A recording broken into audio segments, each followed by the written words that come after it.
एक अल्लाह वाले से किसी ने अपने मुक़द्दर की शिकायत करते हुए कहा, जो काम करता हूँ उल्टा हो जाता है।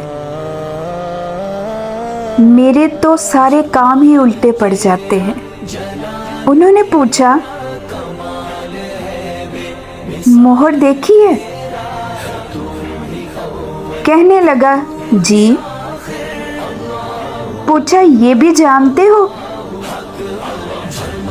मोहर पर लिखाई कैसी होती है?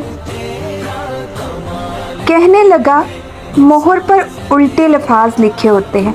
उन्होंने पूछा, मियाँ जानते हो वो सीधे कैसे होते हैं? कहने लगा, जब मोहर कागज़ पर लगती है तो अल्फाज सीधे हो जाते हैं।